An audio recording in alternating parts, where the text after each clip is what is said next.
Sonic!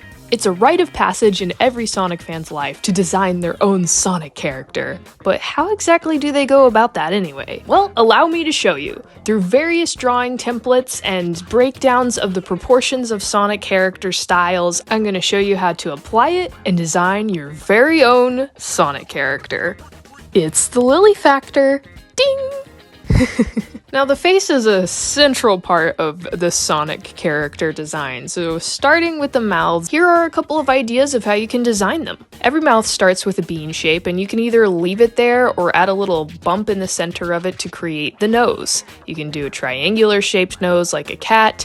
You can do nostrils for more reptilian or other type of animal species. You can leave the lips on the side of the mouth, or you can put them in the center of the mouth and give them different shapes. You can add a fur texture to the corners of the mouth, which you definitely see on more fluffy and furry animal creatures. You can draw a V shape and create a bird beak type of mouth, and then you can draw a more bean-shaped nose to represent a certain popular hedgehog. You can also draw a circular nose to represent a certain bemused echidna. You could draw a more cat-shaped mouth and exaggerate how big you want the shape of that mouth to be. I mean, Big the Cat is a great example of how much it can be exaggerated. You can draw a bill, more duck-shaped mouth, so yeah, not a mouth made of money, a duck bill. You can draw little triangular shapes to represent horns for a more reptilian type of creature. And these are just a few examples. There's so many different ways you can go about this, and you can even take the examples from these templates given here and just exaggerate the shapes in different ways and play around with how big a bird beak looks, and you could get an entirely different looking character.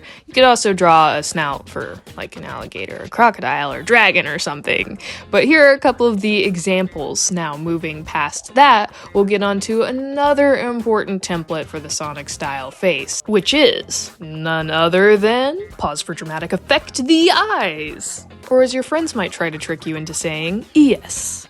There's the uni eye that you see on a certain popular hedgehog, and there's variations to that which I'll show soon, but there's also the individual eyes that are similar in shape to the uni eye, but are separated from one another. Try not to think too hard about that. And then there's the movie style eyes, which give the illusion of a uni eye, but once again are separated eyes. Oh no. I'm thinking about it again. Sonic has two eyes, Sonic has two eyes, Sonic has two eyes. Then there's the angry uni eyes, which kind of slope down in the middle, looking very angry. And then there's the other variation of that, which includes Skyliner, because why not? Then there's the variation of the uni eye that kind of slopes in the top part of the eye to the sides, giving a more sweet, endearing type of look. You might see that on Classic Amy. And then there's the narrower eyes that come across more powerful and serious. And of course, with any eye style, you can play with different shapes and designs for the eyelashes if you're going for a more feminine looking character. You can also create a uni-looking eye that actually touches the top of the nose, making the eyes separate, but it still gives the illusion of the uni eye. You could even experiment with a more triangular shaped eye. Last but certainly not least, I felt the need to include an example of the uni eye in a profile shot. A notable part of the Sonic style is that the eyebrows will protrude outside of the character's forehead. I also included two different 3/4 examples of the uni eye, so you could see how the height of the eye will stay the same, but the width will decrease depending on where the character's turning its head. And that concludes a few examples of the Sonic style eyes you can draw. Picking the right one all depends on what kind of character you're creating. The eyes are the gateway to the soul, so if your character's more menacing, they're gonna have the angry eyes. Looking at you, Shadow. Last but certainly not least, for the Sonic style face, we're gonna cover the ears. You got the more cat-shaped ears, which are triangular with a rounded tip. You can also put that on a wolf or a hedgehog or a dog, but no matter what animal you draw with those ears, people will look at the ears and assume it's a cat. That's why Sega always writes Sonic the Hedgehog, to make the cat accusers feel stupid. So it's something to keep in mind. You can also play with the inner lining of the animal's ears. You can add little fur, and then you can play with the shape of the inner part of the ears and where the bends and curves are. You can also make the ears wider and still be cat-shaped, but it can give a different look, maybe even more like a bat. You can also give more rabbit-shaped ears, which will hang down to the side of the face, or stick up really long and far. It just depends on if the rabbit is feeling weighed down by gravity that day and says, forget it, I'm just gonna let my ears droop, or if they're like, ha ha ha, I've got the energy to fight gravity today. You can also just use different shapes to inspire animal ears. For this example, I just drew a simple curlicue, which inspired this type of ear. I don't know, seems kind of sheepish to me. What do you guys think? You can draw shorter ears that kind of stick out to the side. You can also decide where you want the ear placement, because you can make the ears stick up, sideways, down. That's all up to you and what you think is right for your character. You could draw a simple little curve and create a more bear-shaped type of ear. And then you can draw little spikes to create your own kind of ear. I don't even know how I'd describe this one. At the end of the day, really, you have two options. You can either get inspiration from a real animal you've chosen that you want to design your Sonic character off of, or you can take total creative liberty and design something completely out of your own imagination and freehand drawing and create your own unique creature Sonic character. When it comes to character design, the possibilities are never ending. So now, while I showed examples of Sonic style ears you can draw, mouths, and eyes, I did leave out different head shapes because that one has so much opportunity. As you can see with just Sonic himself, he has quills, and then there's other characters that have more hair looking shapes on their head or have dreads. And it all kind of depends on what animal species they are. If they have more fur, then they definitely are going to have hairy spikes. And then other characters, if they're more reptilian, then you kind of get to play with what shapes there are. So for all of these examples, these characters just had rounded heads, so we could focus on the other aspects. But I want you to keep that in mind, that you get to play with the shapes of the heads. They don't have to be just circular. But it's also going to depend a lot on what type of animal species your character is, or what you want to do with your character, if you want them to be bald or if you want them to be nice and full of fur. But after I show these templates, I am going to show how you can apply these design ideas to creating a character. So that'll give you more of an idea of different head shapes you can draw. But in the meantime, here are some examples of Sonic style ears you can create. Assuming, of course, that your Sonic character has visible ears. And now I'm going to break down the Sonic style anatomy and proportions for the classic, modern, and movie styles in the Sonic franchise. Because while Sonic has been drawn in many different art styles, these three styles are the pillars of Sonic media. Starting with the classic design, you can see that a classic Sonic character is made up of a lot of circular shapes, starting with a large circle for the head, a medium circle for the body, and smaller circles for the hands and feet. They have round bodies, short limbs, and their gloves and shoes look like they're frankly too big on them because of how skinny their limbs are. They also, one thing that's especially important to note about the classic Sonic art style is they have black bead eyes. There are no colors in their irises. Now, of course, I'm giving you the breakdown, things you need to know about the style. If the Sonic character you're creating, you want it to be in the classic Sonic art style. However, I'm also teaching you the rules because you can know the rules so you can break them. So you don't exactly have to follow this to a T. The best part about making a Sonic character is it's just plain for fun. You don't have to take it super seriously like you're doing something to impress your employer. Unless, of course, you're working as a Sonic character designer for Sega. In that case, follow the rules, but still have fun. Now, I also included some itty-bitty classic Sonic style drawings here, front-facing, three-quarter, and profile, to give you an example of, from the head to the torso to the feet, what the distance is between those for the classic Sonic style, so you know how to proportion it where they're not too tall or too short. If you measure the distance between the head, the torso, and the feet for the classic Sonic style in circles, you'll notice that the head is a large circle, then the distance between the head and the torso is a medium circle, and the distance between the torso and the feet is a small circle. Now, this isn't something you have to do when you're drawing your Sonic characters. I'm giving you a visual example. I want to make the breakdown as easy to comprehend as possible. Measuring the character in circles shows that the distance between these three sections goes from large to small. Another fun part about measuring it for the proportions is figuring out if it abides by the golden ratio, which is a design term using specific measurement to achieve balance in design, which would take way too long to explain in this video, but I encourage you to go look into it. Be a good design principle to keep in your vocabulary, then you can just throw that out and impress people. Yeah. And moving on, let's dive into the modern style of the Sonic style.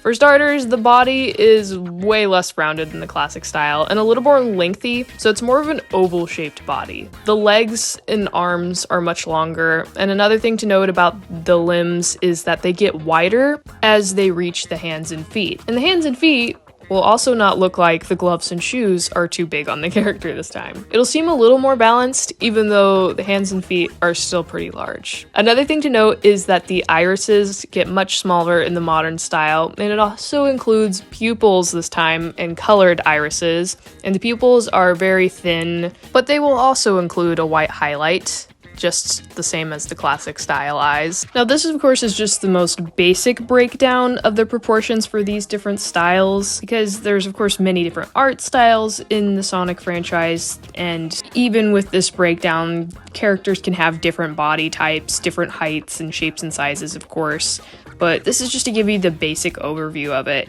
Really, if I were to give you a fully detailed breakdown of these different styles, that would be a separate video tutorial in and of itself.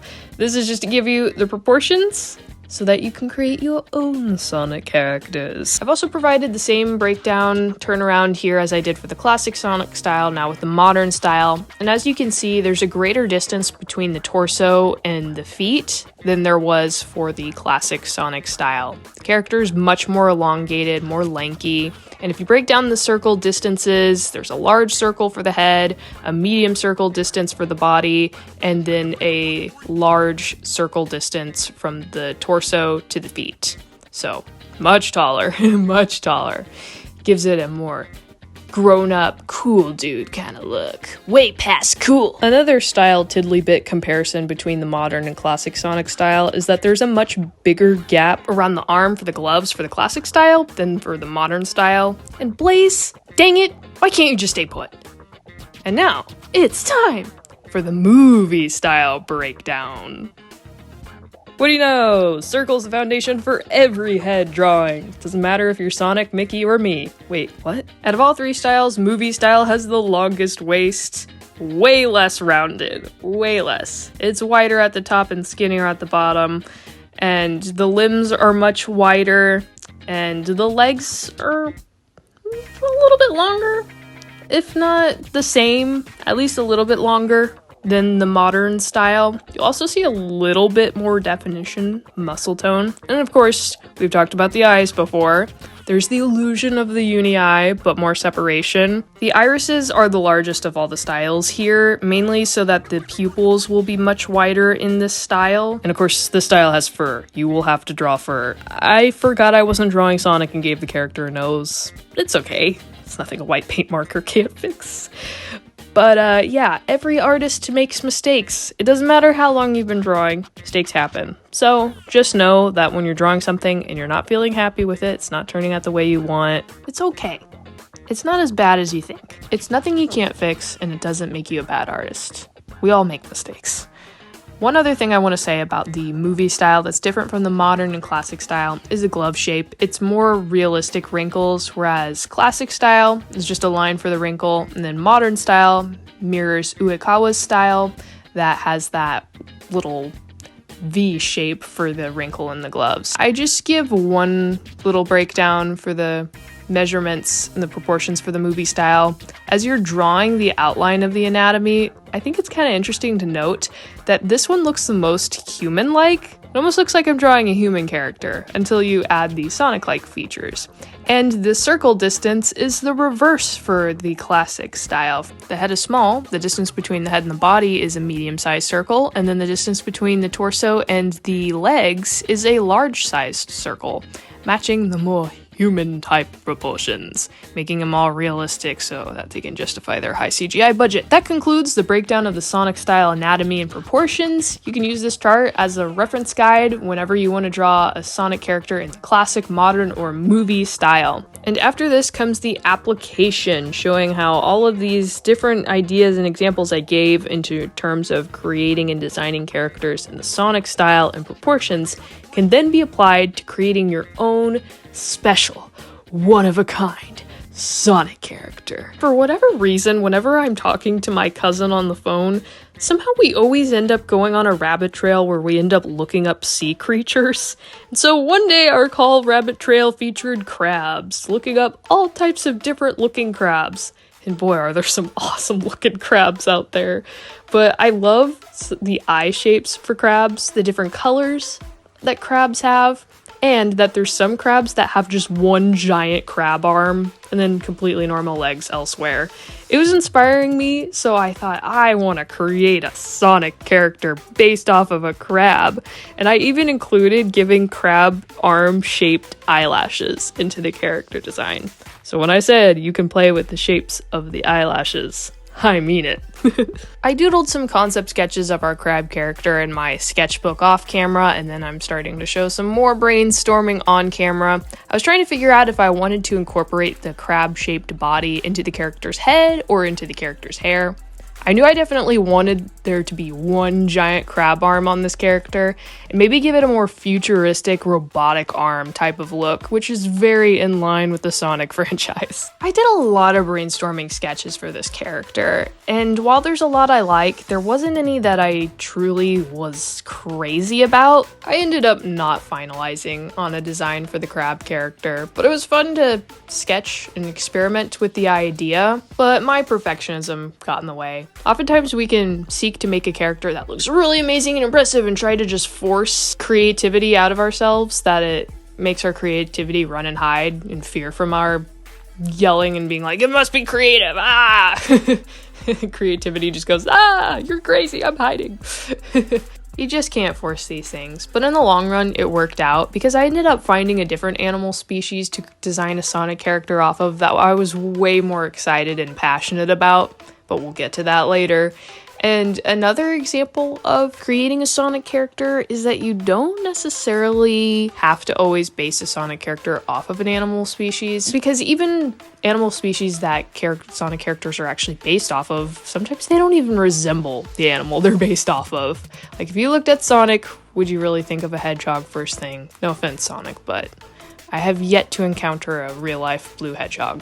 Well, except for that one time I was arm wrestling an alien and it said if I lost it would have to take me to its leader, so when I lost, it took me to its leader and there was this hedgehog there, but it might have been indigo, not actually blue. It's hard to tell, and I'm just kidding, none of that happened. Okay, and here's an example of me just freestyling drawing a Sonic character that's not based off of any animal. I'm sure you could pick an animal it resembles, but I was just sketching for fun. But this character wasn't really gelling with me either, because I'm picky and impossible. And when I'm designing a character, I like it to be a character that's impossible to animate, so when I show it to an animator, they just look at me and go, are you trying to kill me? If you're really starved for ideas on making a Sonic character, you could also make a character based entirely off of a joke. Like one day when I thought of a really stupid name for a Sonic character that I had to bring to life, and I ended up spending way too much time making the character just so I could send my cousin Awesome the Possum.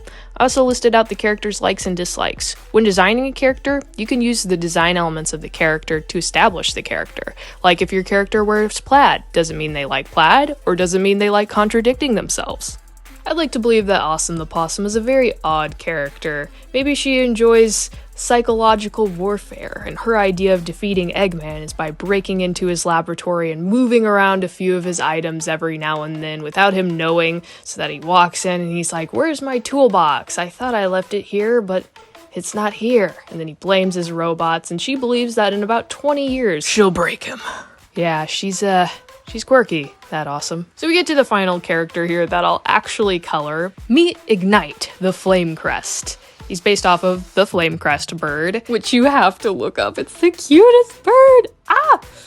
So when I was getting frustrated with my crab character design, and I was like, I don't get it, I liked the looks of the crabs, I thought I could come up with something fun, but I'm not having fun. I decided later on that if I'm going to draw a Sonic character based off of a real animal, I'm going to pick an animal I'm more passionate or excited about. I've been seeing a lot of goldfinches where I live lately, which is so weird because I never see those birds around here.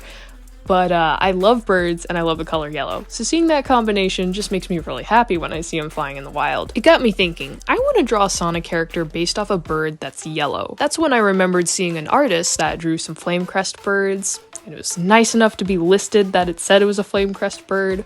So I looked it up and I was like, oh, This would be a great Sonic character to decide off of. They have like this orange mohawk on their head. It's the cutest thing. Oh my gosh. I just want to scoop them up and adopt them into my family.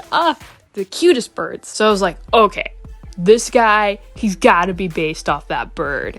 And while you don't have to copy the animal the character's based off of to a T, nor do you have to copy the colors to a T, I stayed pretty close to the original colors because, come on, it's yellow and it's got an orange tuft on its head. Of course I'm gonna keep the colors, it's so cute. Although the only coloration I really did change in terms of the animal species is that flame crest birds, their head is more white with the beige, black, and orange. But I decided to make his face yellow. It just popped better for the design, made him stand out more. Because I tried to keep it white at first, but I was like, nah.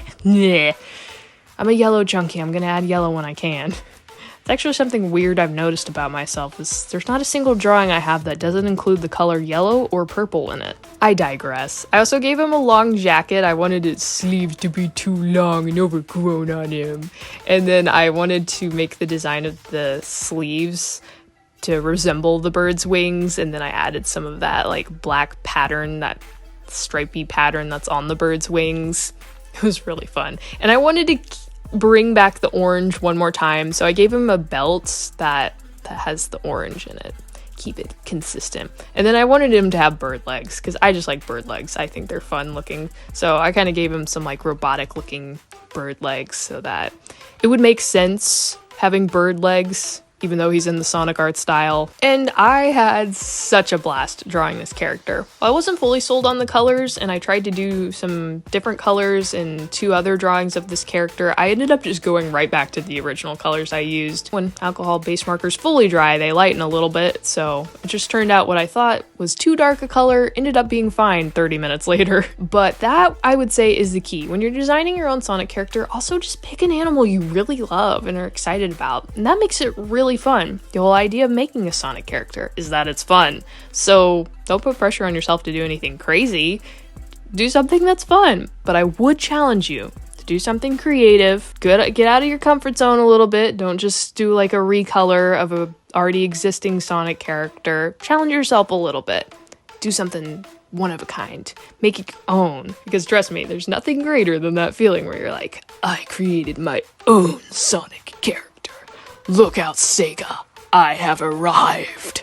And then once again, thinking about what this character could be like just based off of his name and his design, I was thinking, okay, he looks like a little rock star, so I'm not gonna make him a rock star. I'm thinking he's very much into explosions, that he's kind of a pyromaniac, that he owns a store that sells like fireworks and dynamite and stuff, and he's all about business. He's happy to make a living, so he doesn't really care who he sells his products to. So he may not always be selling his explosives to the good side, but it's not that he's a bad guy. He's just trying to make a living.